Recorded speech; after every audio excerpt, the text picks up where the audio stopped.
Number one అంటారు. అసలైన number 1 Gurukashi university. నమస్తే, welcome to I dream social spotlight with కవిత.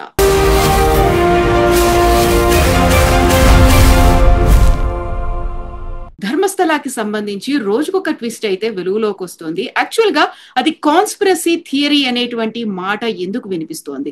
గుట్టల కొద్దీ శవాలు ఉన్నాయి, వందల సంఖ్యలో మహిళలు యువతులని అక్కడ ఖననం చేశారు అని చెప్పినప్పటికీ ఒక సంచలనాలు మిస్టరీ అయితే ధర్మస్థల చుట్టూ ఎందుకు కేంద్రీకృతమైంది? మనతో పాటుగా ఉన్నారు సిబిఐ మాజీ జేడీ లక్ష్మీనారాయణ గారు. సార్ నమస్తే. సార్ నమస్తే కవిత గారు. సార్, యాక్చువల్ గా ధర్మస్థలాకి సంబంధించి ఏమవుతోంది సార్? ఒక వ్యక్తి, అక్కడ పనిచేసిన వ్యక్తి, అక్కడ పారిశుద్ధ్య కార్మికుడిగా పనిచేసిన వ్యక్తి ఈ విధంగా జరిగిందని చెప్పేసి ఒక ఎఫ్ఐఆర్ రిజిస్టర్ చేయడం జరిగింది అక్కడ. సార్ అంటే 1998 నుంచి 2014 2005 వరకు అనుకుంటాను. ఆ సందర్భంలో 2014 వరకు సుమారుగా నేనే ఒక 100కు పైగా మృతదేహాలను నేను వాటిని అంత్యక్రియలు చేశాను, వాటిని పూడ్చిపెట్టడం జరిగింది అని ఆయన చెప్పాడు. దాని మీద ఒక ఎఫ్ఐఆర్ అనేది రిజిస్టర్ అయింది. ఆ తర్వాత కర్ణాటక మహిళా కమిషన్ ఏదైతే ఉందో వారు కూడా ప్రభుత్వానికి, ముఖ్యమంత్రికి ఒక లెటర్ రాయడం జరిగింది. ఆ తర్వాత వారు కూడా ఒక ఎస్ఐటిని ఏర్పాటు చేయడం జరిగింది. సో ఇప్పుడు ఎస్ఐటి వాళ్ళు ఈ ఇన్వెస్టిగేషన్ ఏదైతే ఉందో దాన్ని ముందుకు తీసుకువెళ్తున్నారు. అంటే అతను చూపించిన స్థలాలు ఏవైతే ఉన్నాయో వాటిని మార్క్ చేసి వాటిని అక్కడ యాక్చువల్గా ఏంటంటే ఖననం చేసిన ప్రాంతంలో మళ్ళా దాన్ని బయటికి తీయడం ప్రాసెస్ని ఎగ్జిబిషన్ అంట. దానికి స్థానిక తహసీల్దారు, రెవెన్యూ అధికారులు వారు పర్మిషన్ ఇవ్వాలి. వారి పర్మిషన్లు తీసుకొని అనుకుంటాను అక్కడ ఎగ్జిబిషన్లు కండక్ట్ చేసి అక్కడ ఏవైతే ఎముకలు ఇలాంటివి దొరుకుతున్నాయో వాటిని సేకరించి వాటిని ఫర్దర్గా డిఎన్ఏ అనాలిసిస్ కానీ మిగతా సైంటిఫిక్ అండ్ ఫోరెన్సిక్ సైన్స్ టెస్ట్ల కోసం వాళ్ళు ముందుకు తీసుకువెళ్తున్నట్టు మనం అక్కడ నుంచి న్యూస్ పేపర్లో కానీ మీడియా ఛానల్స్లో కానీ వస్తున్న ఇన్ఫర్మేషన్. కాకపోతే సార్, ఇప్పుడు ఎవరైతే మాజీ పారిశుద్ధ్య కార్మికుడు చెప్పాడో 13 ప్రాంతాల్లో ఇలా నా చేతులతో నేనే స్వయంగా వారిని ఖననం చేశాను, ప్రాపర్ గా వాళ్ళకి అంత్యక్రియలు జరగలేదు అనే వాదంతో మనకి ఇప్పటిదాకా దొరికింది 6th ప్లేస్ లో ఒక తల లేని ఒక స్కెల్టన్ దొరికింది. నిన్న మాత్రం కేవలం ఒక తల దొరికింది అని ఇంకో ప్రాంతంలో చూపించారు. అది కూడా మేల్ అయి ఉంటుంది అనుకున్నప్పుడు ఉమెన్ కి సంబంధించి ఇంత మంది అన్ఐడెంటిఫైడ్ లేకుంటే అన్యాచురల్ డెత్స్ ఎలా ఏమయ్యాయి సార్? అక్కడ నిజమేనా లేకపోతే అక్కడ ఏదైనా జరుగుతోందంటారా? చెప్పలేం. ఈ వ్యక్తి యొక్క స్టేట్మెంట్, ఈ వ్యక్తి యొక్క కంప్లైంట్లు కూడా నిజ నిజాలను కూడా పరిశీలించడం కూడా ఇన్వెస్టిగేషన్ లో ఒక భాగమే. కాబట్టి ఇతను ఎవరి పేర్లు తీసుకుంటాడో లేకుంటే ఇతనికి ఎవరైతే సహాయం చేశారో ఈ విధంగా చేయడానికి వారిని కూడా వెతికి వాళ్ళ స్టేట్మెంట్స్ కూడా తీసుకోవాల్సిన అవసరం ఉంటుంది. అంటే ఎఫ్ఐఆర్ రిజిస్టర్ చేయడం అంటే ఆ ఎఫ్ఐఆర్ నిజమో అబద్ధమో కూడా ఇంకా మనకు తెలియదు. సుప్రీంకోర్టు లలిత కుమారి జడ్జిమెంట్ లో ఏం చెప్పిందంటే ఎఫ్ఐఆర్ ఎవరు ఇచ్చినా కూడా అందులో నిజం ఉందా నిజం లేదా అన్నది ఎఫ్ఐఆర్ రిజిస్ట్రేషన్ స్థాయిలో ఎప్పుడు కూడా మనం దాన్ని ఆ విధంగా చూడకూడదు. ఏదైనా కాగ్నిజబుల్ అఫెన్స్ ఏదైతే జరిగిందో దాన్ని వెంటనే రిజిస్టర్ చేయాలి అని చెప్పి సుప్రీంకోర్టు ఆదేశించింది. కాబట్టి ఈ వ్యక్తి వచ్చి ఈ విధంగా నేను చేశాను అని చెప్పి దానికి సంబంధించిన ఫోటోలు కూడా అతను తన కంప్లైంట్ తో పాటు యాడ్ చేశారని చెప్పి అప్పుడు వెంటనే దాని మీద కేసు రిజిస్టర్ చేయడం జరిగింది. కేసు రిజిస్ట్రేషన్ అన్నది ఇన్వెస్టిగేషన్ కు ఒక శ్రీకారం మొదలు పెడతారనమాట. ఆ విధంగా ఎఫ్ఐఆర్ వచ్చేసి ఇన్వెస్టిగేషన్ కు ఒక ఫస్ట్ స్టెప్. ఆ తర్వాత ఇక టీమ్స్ ఫామ్ చేయడము, అతను చూపిన ప్రదేశాలకు వెళ్ళడం, అక్కడున్న ప్రాంతాన్ని పరిశీలించడం, ఆ తర్వాత అక్కడున్న ఎవిడెన్స్ ఏదైతే ఉందో దాన్ని బయటికి తీసుకురావడం, దాన్ని ఈ ఏవైతే అవశేషాలు ఉన్నాయో అవి మనిషివా నెంబర్ 1 మనిషివి అని నిర్ధారిస్తే అవి స్త్రీయా పురుషుడివా, సో దాన్ని బట్టి మళ్ళా వయస్సు ఎంత ఉండొచ్చు, ఇలాంటివన్నీ కూడా ఫోరెన్సిక్ అండ్ డిఎన్ఏ అనాలిసిస్ లో తేలుతుంది. ఆ తర్వాత అతను చూపిన ప్రదేశాలన్నింటిలో కూడా ఈ ప్రాసెస్ నడుస్తోంది. కేవలం మనకు వాళ్ళు అఫీషియల్ గా ఎక్కడ కూడా ప్రెస్ నోట్ కానీ ఏది రిలీజ్ చేయలేదు, కానీ ఇక్కడ ఈ మీడియాలోనూ తర్వాత యూట్యూబ్ ఛానల్స్ లోనూ వస్తున్న దాంట్లో 6వ నెంబర్ స్పాట్ లో కొన్ని అవశేషాలు దొరికాయి, అందులో అవి మనిషివని. ఇది ఎస్ఐటి ఇంతవరకు ఏమీ మాట్లాడలేదు. యాక్చువల్గా న్యూస్ ఛానల్స్ మాట్లాడుతున్నాయి. సో అందుకని ఎస్ఐటి వాళ్ళ ఇన్వెస్టిగేషన్ వరకు మనం వెయిట్ చేయాలి. ఆ తర్వాత వచ్చేసి వాళ్ళు ఏ విధంగా ముందుకు తీసుకెళ్తున్నారు అన్నది కూడా చూడాల్సిన అంశం. అసలు ఈ ఎఫ్ఐఆర్ లో తథ్యాలు ఉన్నాయా, దాని తర్వాత వీడి వెనకాల ఏదైనా మళ్ళా ఏదైనా కాన్స్పిరసీ యాంగిల్ ఉందా, లేకుంటే అక్కడ ఉన్న ధర్మస్థలాలో ఉన్న బోర్డు మెంబర్స్ని ఏ విధంగా ఈ విధంగా వాళ్ళను డిఫేమ్ చేయడానికి ఏదైనా జరుగుతుందా, ఇవన్నీ కూడా ఇన్వెస్టిగేషన్లో భాగాలు. ఇన్వెస్టిగేషన్లో it is part of the investigation. So వాటన్నింటినీ కూడా ఈ స్పెషల్ ఇన్వెస్టిగేషన్ టీం అన్నది వాళ్ళు బయటికి తీసుకొస్తారు. టైం పడుతుంది దానికి. ఇమీడియట్గా మనకు మినిట్ టు మినిట్ మనకి రిజల్ట్స్ అన్నవి తెలియవు, కానీ ఫైనల్గా ఇందులో ఏం జరిగింది అన్నది మటుకు తెలియాలి. ఆ కంప్లైంట్ కరెక్టా లేదా, కంప్లైంట్ కరెక్ట్ అయితే ఎంతవరకు అందులో తథ్యాలు ఉన్నాయి అన్నది కూడా వెరిఫై చేస్తారు వాళ్ళు. సార్, అయితే సెకండ్ విక్టిమ్ కూడా వచ్చారు. జయంత్ అనే పర్సన్ తను ఆర్టీఐ కింద అప్లై చేస్తే 2000 నుంచి 2015 మధ్య కాలంలో అన్ఐడెంటిఫైడ్ డెత్ రికార్డ్స్ అనేది ఉన్నాయి. దాన్ని తగలబెట్టారు, కావాలని ఒక పోలీస్ ఆఫీసర్ తగలబెట్టాడు. అంటే ఆ కాలంలో జరిగినటువంటి మిస్సింగ్ కేసులు కావచ్చు, మర్డర్స్ కావచ్చు, లేకపోతే డెత్స్ అనేవి ఏవైతే ఉన్నాయో వాటన్నిటికీ సంబంధించి లెక్క అనేది లేకుండా పోతుంది కదా సార్, రిజిస్టరే లేనప్పుడు. ఎలా ఉంటుందంటే మొదటిది మిస్సింగ్, రెండోది వచ్చేసి అన్ఐడెంటిఫైడ్ డెడ్ బాడీస్. ఈ రెండు కేటగిరీ మనం చూడాలి. సో ఫర్ ఎగ్జాంపుల్ మిస్సింగ్ కేసులు అన్ని ఆ కాలంలో రిజిస్టర్ అయిన మిస్సింగ్ కేసుల్లో ఎంతమంది మళ్ళా రిటర్న్ వచ్చేసారు ఇంటికి అన్నదాన్ని తీసి, ఇంకా ట్రేస్ కాని కేసెస్ ఎన్ని అని చెప్పేసి వాటన్నిటిని కూడా లిస్ట్ తీయాలి. ఆ తర్వాత అదే టైంలో అన్ఐడెంటిఫైడ్ డెడ్ బాడీస్ కూడా ఉంటాయి. ఫర్ ఎగ్జాంపుల్ ఎక్కడో ఉన్న ప్రాంతం నుంచి వచ్చిన వ్యక్తి యొక్క డెడ్ బాడీ ఒక చోట దొరికితే ఆ వ్యక్తికి మళ్ళా లింక్ చేయడం అన్నది చాలా కష్టమైన పరిస్థితి. సో అలాంటి అన్ఐడెంటిఫైడ్ డెడ్ బాడీస్ కూడా ఏమైనా ఉన్నాయా అన్నది. ఎందుకంటే అన్ఐడెంటిఫైడ్ డెడ్ బాడీస్ దొరికినా కూడా వాళ్ళని చాలా రోజులు అక్కడ ఉంచరు. ఎందుకంటే దాంట్లో పోస్ట్ మార్టము ఇవన్నీ చేసేసిన తర్వాత బాడీ ఐడెంటిఫై చేసుకుంటే కొన్ని రోజులు మార్చురీలో పెడతారు, కానీ దాన్ని ఇండెఫినెట్ గా పెట్టలే. ఆ తర్వాత వాటికి రెగ్యులర్ గా ఈ అంత్యక్రియలు అవి చేస్తుంటారు అనమాట, అన్ఐడెంటిఫైడ్ డెడ్ బాడీస్ కూడా. సో ఆ విధమైన కేసులు ఏవి ఉన్నాయి అవి కూడా బయటికి తీయాలి. ఆ కాలంలో జరిగిన అన్ఐడెంటిఫైడ్ డెడ్ బాడీస్, తర్వాత ఆ పీరియడ్లో జరిగిన మిస్సింగ్ కేసెస్, వాటిలో ఇంకా అన్ట్రేసబుల్ అంటే అన్ట్రేస్డ్ మిస్సింగ్ కేసెస్ ఏవైతే ఉన్నాయో వాటన్నింటినీ కూడా పరిశీలించాల్సి ఉంటుంది. ఆ ఫ్యామిలీస్ యొక్క డిఎన్ఏ శాంపుల్స్ కూడా తీసుకోవాల్సి ఉంటుంది. తర్వాత ఇక్కడ ఏదైతే వీళ్ళు రకరకాల ప్లేసెస్లో ప్రదేశాల్లో వీటిని బయటికి తీసే ప్రయత్నాలు తీస్తున్నారో, ఇన్ కేస్ అవి బయటకు వచ్చిన తర్వాత వీటి యొక్క డిఎన్ఏ కూడా తీసుకొని వీటన్నిటితో మ్యాచ్ చేయాల్సి ఉంటుంది. ఆ తర్వాతనే మనము ఈ పలానా ఈ ఎముకలు అన్నవి, బోన్స్ అన్నవి ఈ ఫ్యామిలీకి సంబంధించిన వాళ్ళవి అన్నది నిర్ధారణ చేయవచ్చు. సో ఇదంతా కూడా ఇన్వెస్టిగేషన్ లో ఒక డీటెయిల్డ్ ప్రాసెస్ అన్నది జరుగుతుంది. సో ఆ ప్రాసెస్ లోనే ఎస్ఐటి వాళ్ళు ఇప్పుడు ముందుకు వెళుతున్నారని నేను అనుకుంటాను. సార్, ఒకవేళ రికార్డే లేదు అన్నప్పుడు ఎలా క్యాలిక్యులేషన్స్ అనేవి ఉంటాయి సార్, ఎలా ఐడెంటిఫై చేస్తారు అసలు? రికార్డు ఉంటుంది, ఎందుకంటే నేను అన్నట్టు మిస్సింగ్ దానికి కూడా రికార్డు ఉంటుంది. మిస్సింగ్ కేసెస్ ను పోలీస్ స్టేషన్ లో రిజిస్టర్ చేస్తారు. ఆ మిస్సింగ్ ఎవరు ఇచ్చారు కంప్లైంట్, తర్వాత ఆ మిస్సింగ్ పర్సన్ యొక్క డీటెయిల్స్ ఏంటి, ఇవన్నీ కూడా మన రికార్డ్స్ లో ఉంటాయి. అదేవిధంగా అన్ఐడెంటిఫైడ్ డెడ్ బాడీస్ ఏవైనా దొరికినా కూడా అక్కడ అప్పటి కాలంలో ఉన్న post mortem reports, inquest reports ఇవన్నీ కూడా అక్కడ దొరుకుతాయి మనకి. సో వీటన్నిటిని కూడా వాటిను మ్యాచ్ చేయాలి. అంటే అది అంత సులభతరమైన ఇన్వెస్టిగేషన్ కాదు. ఈ ఇన్వెస్టిగేషన్ చాలా ఛాలెంజింగ్ ఇన్వెస్టిగేషన్, కష్టతరమైన ఇన్వెస్టిగేషనే, కానీ డీటెయిల్డ్గా ఓపిక్గా చేయాల్సిన ఇన్వెస్టిగేషన్. సో 95 నుంచి 2014 మధ్య కాలంలో, అంటే 20 ఏళ్ల పాటు జరిగిందంటే అది కూడా జరిగి 11 ఏళ్ళు అవుతోంది. ఎంత లెంతీ అండ్ లెబోరియస్ ప్రాసెస్ అవుతుంది సార్ ఇదంతా? అంతే కదా, మరి ఇన్వెస్టిగేషన్ అంటే అలాగే ఉంటుంది.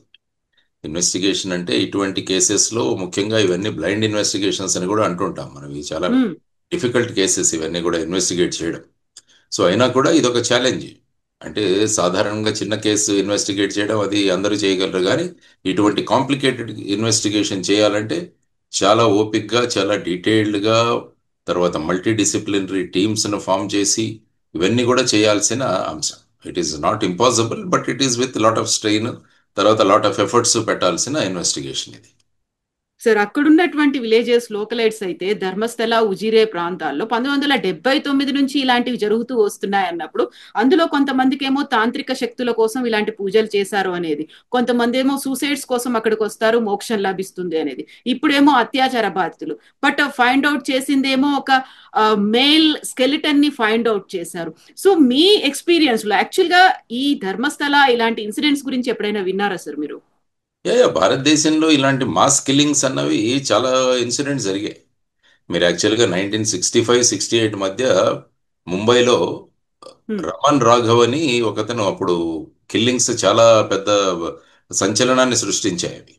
అతను ప్రతిరోజు రాత్రి ఎప్పుడైతే వీలైతే ఈ ఫుట్పాత్ మీద పడుకునే వాళ్ళని ఐరన్ రాడ్తో వాళ్ళ మీద కొట్టి చంపేవాడు అతను. ఉమ్. సుమారుగా 41 మందిని ఆ విధంగా చంపాడు అతను. ఓ. సో ఇది అతనికి లైఫ్ ఇంప్రిజన్మెంట్ పడింది అతనికి. తర్వాత మీరు పూణేలో చూసుకుంటే 1976-77 మధ్య జోషి అభ్యంకర్ మర్డర్స్ అని నలుగురు కాలేజ్ స్టూడెంట్స్ ఒక 10 మందిని వాళ్ళ డబ్బుల కోసం చంపేస్తారు. ఇదొక ఉమ్. సెన్సేషనల్ కేసు అప్పుడు. ఓ. తర్వాత కలకత్తా, ముంబైలో 1985 నుంచి 89 వరకు స్టోన్ మ్యాన్ కిల్లింగ్స్ అని, అంటే ఈ రాత్రి ఈ రాయి తీసుకొచ్చి వాళ్ళ తలల మీద మోదీ చంపేసేవాళ్ళు కలకత్తా అండ్ ముంబై. ఉమ్. సుమారుగా 25 మంది బలి అయ్యారు, కానీ వాళ్ళు ఎవరో ఇంతవరకు కూడా ట్రేస్ అవ్వలేదు అది. తర్వాత మీరు 88-89లో చూసుకుంటే చెన్నై, అంటే తమిళనాడులో చూసుకుంటే చెన్నై నగరంలో ఆటో శంకర్ కేసు అని, ఇది చాలా ఫేమస్ అయింది, దాని మీద సినిమాలు కూడా వచ్చినట్టున్నాయి. ఉమ్. అతను సుమారుగా ఒక 6 నుంచి 10 మంది మహిళలను ఈ విధంగా వాళ్ళని కిడ్నాప్ చేసి చంపేస్తాడు వాళ్ళని. సో అతన్ని యాక్చువల్గా 1995లో ఉరి తీస్తారు అతను. ఈ ఉమ్. కేసు జరిగింది. ఇలా చూసుకుంటూ పోతుంటే చాలా ఇన్సిడెంట్ జరిగాయి మనకి. తరువాత సైనైడ్ మోహన్ అని, ఇదొక పెద్ద కేసు. బెతల్గాడి అని ఈ ధర్మస్థల దగ్గరని. అతను ఉమ్. సుమారుగా ఒక 20 మంది ఆడవాళ్ళని పెళ్లి చేసుకుంటానని చెప్పి వాళ్ళని పెళ్లి చేసుకొని ఫేక్ డాక్యుమెంట్ సృష్టించి ఆ తర్వాత వాళ్ళని ఈ ఫ్యామిలీ ప్లానింగ్ పిల్స్ అని చెప్పేసి సైనైడ్ మాత్రలు ఇచ్చేసి వాళ్ళని చంపేశాడు. ఓ. సో అది సైనైడ్ మోహన్ కేసు అంటారు దాన్ని. ఉమ్. సో అతనికి కూడా మల్టిపుల్ డెత్ సెంటెన్సెస్ అతను పడ్డాయి. తర్వాత నిఠారీ కిల్లింగ్స్ అని 2005-6లో నోయిడాలో జరిగాయి ఇవి. ఉమ్. నోయిడాలో సుమారుగా 18 మంది 20 మంది మహిళలను పిల్లల్ని చంపేసి నిఠారీ కిల్లింగ్స్ అని, అది కూడా ఒక ఫేమస్. సో ఈ విధంగా మీరు చూసుకుంటూ పోతుంటే ఇలాంటి ఇన్సిడెంట్స్ జరుగుతూనే ఉన్నాయి అనేక ప్రాంతాల్లో. సో ఇది కూడా ఒక ఆ విధమైన సంచలనాన్ని సృష్టించిన కేసు. నేను చెప్పిన ఆ పైన కేసులన్నీ కూడా ఆ సమయంలో చాలా సంచలనమైన కేసులు అయ్యాయి ఇవన్నీ కూడా. సో ఇలాంటి ఇది తర్వాత సతీష్ అని కాన్పూర్ స్కూల్ కిల్లింగ్స్ అని కూడా 2001లో ఒకటి జరిగింది కేసు. అందులో ఉమ్. కూడా సుమారుగా సతీష్ అన్న వ్యక్తి 14 మంది చిన్న పిల్లవాళ్ళని వాళ్ళని మర్డర్ చేస్తాడన్నమాట. సో ఇది కూడా అతను కూడా డెత్ సెంటెన్స్ ఇచ్చారు అతనికి. సో ఇలాంటి కేసుల కోవలో ఈ కేసు కూడా ఇప్పుడు సంచలనం సృష్టిస్తోంది. దానిలో సత్యాసత్యాలు బయటికి తీసుకురావాల్సిన పనిలో ఎస్ఐటి ఉందన్నమాట. సార్, అక్కడేమో ఇండివిజువల్స్ చేశారు, లేకుంటే ఒక కొంతమంది గ్రూప్ ఆఫ్ పీపుల్ 10ల సంఖ్యలో జరిగాయి డిఫరెంట్ ప్లేసుల్లో. బట్ ఇదంతా కూడా ఒక ధర్మస్థలం, తీర్థక్షేత్రం చుట్టూ జరుగుతున్నటువంటి వ్యవహారం. దశాబ్దాల తరబడి అవుతోంది. రాజకీయం పలుకుబడి అక్కడ ఉన్నటువంటి అధికారులు, పోలీసులు అందరూ కలిసి అనగదొక్కుతున్నారు, బయటికి రాకుండా చేశారు అనేది కదా విజిబ్లోవర్స్ చెప్తోంది. యాక్చువల్గా ఇంత పెద్ద పవర్ లాబీయింగ్ అనేది అవుతున్నప్పుడు, ఇంత ప్రెషర్ అనేది అక్కడ ఉన్నప్పుడు, ఎట్ ద సేమ్ టైం మళ్ళీ కాన్స్పిరసీ థియరీ అనేది వస్తోంది కదా సార్. ఇప్పుడు దీన్ని ఐడెంటిఫై చేయడం అనేది అంత ఈజీ కాదు అనుకున్నప్పుడు ఎంత టైం పడుతుంది అనుకుంటున్నారు సార్ మీరు? ఇది సాధారణంగా ఒక 3 నెలల్లో దీన్ని చేయొచ్చు. ఇందులో మెయిన్గా ఏంటంటే బేసిక్గా ఆ స్పాట్స్ నుంచి మనం తవ్వి అక్కడ ఉన్న బోన్స్ని కానీ ఇంకా ఏమైనా అవశేషాలను కానీ బయటికి తీసుకురావడం, ఇది నెంబర్ 1 స్టెప్. తర్వాత వాటి డిఎన్ఏ అనాలిసిస్ చేయడము, తర్వాత age of bones ossification test చేసి దాన్ని తీసుకురావడం, తర్వాత డిఎన్ఏ, తర్వాత వచ్చేసి అట్ ది సేమ్ టైం ఇంతవరకు అన్ట్రేస్డ్ మిస్సింగ్ కేసెస్ అన్నిటిని చూసి వాళ్ళ డిఎన్ఏ తీసుకొని వాళ్ళ డిఎన్ఏ శాంప్లింగ్స్ తయారు చేయడం, తర్వాత వీటికి వచ్చిన డిఎన్ఏతో వీటిని మ్యాచ్ చేయడము, మ్యాచ్ చేసి మళ్ళా వాటిని లింక్ చేయడం. ఎందుకంటే రేపు ఫైనల్గా ఈ కేసులన్నీ కూడా కోర్టులోకి తీసుకెళ్ళాలి. కోర్టుకు తీసుకువెళ్ళినప్పుడు మన ఎవిడెన్స్ ఎలా ఉండాలంటే ఖచ్చితంగా ఇది జరిగింది అన్నది ప్రూవ్ చేయగలగాలి. అదే మన దేశంలో ఉన్న criminal justice system. Proving a case beyond reasonable doubt అంటారు. ఇది అయి ఉండవచ్చు అన్నదానికి కుదరదు మన కోర్టుల్లో. మన కోర్టుల్లో ఇది అయ్యింది అని ప్రూవ్ చేయాలి. అప్పుడే వాళ్ళకి శిక్ష పడే అవకాశం ఉంటుంది. అసలు ఎవరు ఉన్నారు దీంట్లో, వీడి వెనకాల ఎవరి యొక్క ప్రోద్బలంతో ఇది జరిగింది, ఎవరు ఈ విధంగా చేశారన్నది కూడా, అది కూడా ఒకటి. తర్వాత మెయిన్గా ఏంటంటే ఈ వ్యక్తి నిజం చెబుతున్నాడా లేదా అన్నది కూడా ఇంకొక మార్గం, అది కూడా ఇంకొక యాంగిల్ అది కూడా ఉంటుంది. ఈ వ్యక్తి నిజం చెబుతున్నాడా లేదా అన్నది కూడా ఆ దృష్టి నుంచి, ఆరు ఎవరినైనా ఈ విధంగా ఫిక్స్ చేయడానికి చేస్తున్నారా అన్నది కూడా ఒక వైపు వాదనలు వినిపిస్తుంది. సో ఇన్వెస్టిగేషన్లో రేపు ఇవన్నీ కూడా కోర్టులోకి వస్తాయి. కాబట్టి ఎవరైతే వ్యక్తులు ఉన్నారో వారు ఈ విధమైన వాదనలు కూడా తీసుకొస్తారు. కాబట్టి ప్రాసిక్యూషన్ అన్నది, ఇన్వెస్టిగేషన్ అన్నది వీటన్నిటికీ కూడా ఒక సమాధానం ఇవ్వాలి. అప్పుడే ఆ కేసు రేపు కోర్టులో వెళ్ళి నిలుస్తుంది అనమాట. సో ఆ విధంగా నేను అనుకోవడం ఒక 3 నెలల నుంచి 6 నెలల లోపల దీన్ని ఎందుకంటే వాళ్ళు ఆల్రెడీ ఒక 35-40 మందితో స్పెషల్ ఇన్వెస్టిగేషన్ టీం ఏర్పాటు చేశారని నేను పేపర్లో చదివాను. చిన్న చిన్న టీమ్స్గా వాళ్ళను డివైడ్ చేశారు.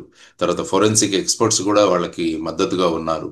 సో ఇవన్నీ కూడా చేసుకుంటూ పోతే వీటిని, ఎందుకంటే మొదలు పెట్టగానే కొన్ని దొరికినా కూడా అట్లీస్ట్ వాటిలతో చార్జ్ షీట్స్ ఫైల్ చేయడం కూడా మొదలు పెట్టచ్చు వాళ్ళు.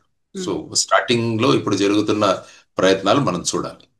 Sir, way back in 20 years, 25 years, 30 years అలాంటివి ఏమైనా ఐడెంటిఫై చేసినప్పుడు డిఎన్ఏ టెస్ట్ చేయడం అనేది అంత ఈజీయేనా సార్? దాంతో ఐడెంటిఫై చేయొచ్చు అంటారా?